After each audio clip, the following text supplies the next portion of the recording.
అందరికీ నమస్కారం. ఇప్పుడు నేను పాడబోయే పాట ప్రతిఘటన అనే చిత్రంలోనిది. రచన వేటూరి సుందరరామూర్తి గారు, పాడినవారు జానకమ్మ గారు. వారు నిన్ననే కీర్తిశేషులయ్యారు. సంగీతం చక్రవర్తి గారు, విజయశాంతి గారి మీద చిత్రీకరించారు. ఈ పాట వేటూరి గారికి, పాడిన జానకి గారికి శతకోటి వందనాలు. ఇలాంటి పాటలు నభూతో న భవిష్యతి, అంత అద్భుతంగా ఉంది ఈ పాట. జానకి గారికి, కీర్తిశేషులు జానకమ్మ గారికి నివాళిగా పాడుతున్నాను.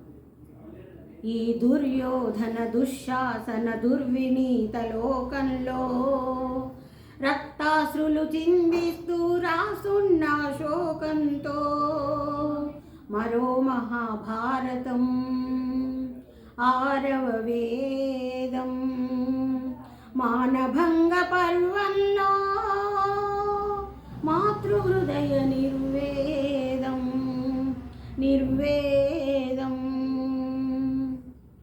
పుడుతూనే పాలకేర్చి పుట్టి జంపాలకేర్చి పెరిగి పెద్ద కాగానే ముద్దు మురిపాలకేర్చి తనువంతా దోచుకున్న తనయులు మీరు మగసిరిలో బ్రతకలేక కీచకులై కుటిల కామనీచకులై స్త్రీ జాతిని అవమానిస్తే మీ అమ్మల స్తన్యంతో మీ అక్కల రక్తంతో రంగరించి రాస్తున్నా ఈనాడే మీకోసం మరో మహాభారతం ఆరవ వేదం మానభంగ పర్వంలో మాతృహృదయ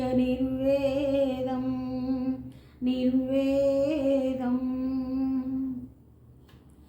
కన్న మహాపాపానికి ఆడది తల్లిగా మారి మీ కండలు పెంచినది గుండెలతో కాదా? ఎర్రని తన రక్తాన్నే తెల్లని నెత్తురు చేసి పెంచుకున్న తల్లి ఒక ఆడదనే మరిచారా? కనపడలేదా అక్కడ పాపలుగా మీ చరిత్ర? ఏనాడో మీరంటిన లేత పెదవి ముద్ర ప్రతి భారత సతిమానం చంద్రమతి మాంగళ్యం మర్మస్థానం కాదది మీ జన్మస్థానం మానవతకి మోక్షమిచ్చు పుణ్యక్షేత్రం.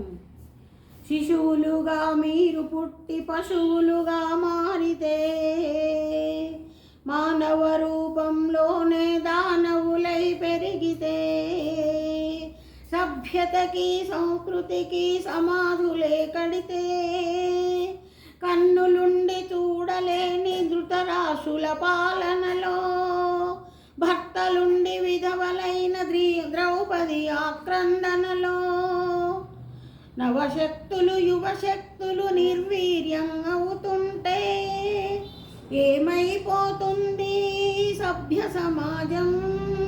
ఏమైపోతుంది మానవ ధర్మం? ఏమైపోతుంది భారతదేశం, మన భారతదేశం?